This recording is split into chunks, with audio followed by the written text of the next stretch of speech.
కడప జిల్లా విద్యాశాఖ అధికారులపై మంత్రి లోకేష్ కు ఫిర్యాదు వెళ్లింది. కడప జిల్లా విద్యాశాఖ రీజనల్ జాయింట్ డైరెక్టర్ జిల్లా విద్యాశాఖ అధికారిని అవినీతి అక్రమాలపై ఎమ్మెల్సీ భూమిరెడ్డి ఫిర్యాదు చేశారు. ఇద్దరిపై విచారణ జరిపి చర్యలు తీసుకోవాలని నేరుగా లోకేష్ ను కలిసి భూమిరెడ్డి రాంగోపాల్ రెడ్డి విజ్ఞప్తి చేశారు.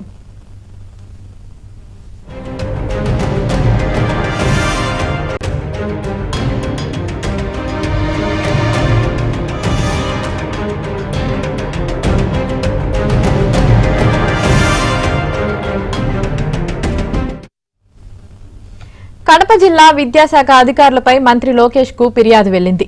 కడప జిల్లా విద్యాశాఖ రీజనల్ జాయింట్ డైరెక్టర్ జిల్లా విద్యాశాఖ అధికారిని అవినీతి అక్రమాలపై ఎమ్మెల్సీ భూమిరెడ్డి ఫిర్యాదు చేశారు. ఇద్దరిపై విచారణ జరిపి చర్యలు తీసుకోవాలని నేరుగా లోకేష్ ను కలిసి భూమిరెడ్డి రాంగోపాల్ రెడ్డి విజ్ఞప్తి చేశారు.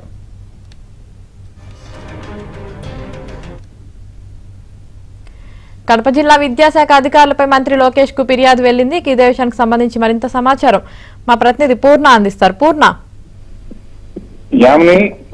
కడప జిల్లా విద్యాశాఖ అధికారులపై మంత్రి నారా లోకేష్ కు ఎమ్మెల్సీ భూమిరెడ్డి రాంగోపాల్ రెడ్డి ఫిర్యాదు చేశారు.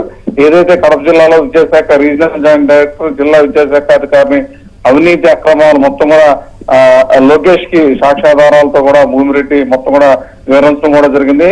ఈ రోజు లోకేష్ ని కలిసి ఈ మొత్తం కూడా ఏదైతే విద్యాశాఖలో చోటు చేసుకున్న అవినీతి భాగవతాలకు సంబంధించిన అన్ని వివరాలను పూర్తిగా సాక్ష్యాధారాలతో సహా లోకేష్ కి సమర్పించడం జరిగింది. ఏదైతే ఈ శాఖ సంబంధించి లోకేష్ మంత్రి కావడంతో వీరిపై తక్షణమే చర్య తీసుకోవాలంటూ కూడా భూమిరెడ్డి ప్రధానంగా విజ్ఞప్తి చేశారు.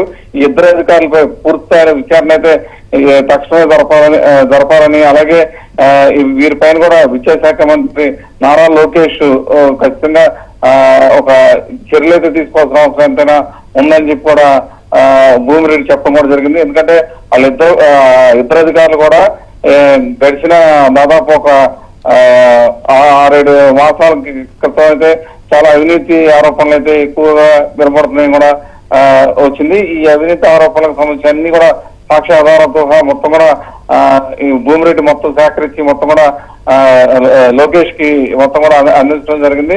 అయితే గతంలో వీటి మీద అనేక సార్లు పోరాటం చేసినప్పుడు కూడా ఫలితం రాకపోవడంతో ఇప్పుడు టీడీపీ ప్రభుత్వ అధికారంలోకి వచ్చింది. దీనికి విద్యాశాఖ మంత్రిగా కూడా లోకేష్ వ్యవహరించడంతో వీటన్నిటి మీద కూడా ప్రక్షాళన చేయాలని చెప్పి టీడీపీ నేతలు కూడా అంటున్నారు. విద్యాశాఖ అవినీతి ఈ తిమింగళాలు చాలా పెద్ద స్థాయిలో ఉన్నాయి. వీటన్నిటిని కూడా రూపుమాపాల్సిన అవసరం ఎంతైనా ఉందని చెప్పి కూడా భూమిరెడ్డి చెప్తున్న పరిస్థితి.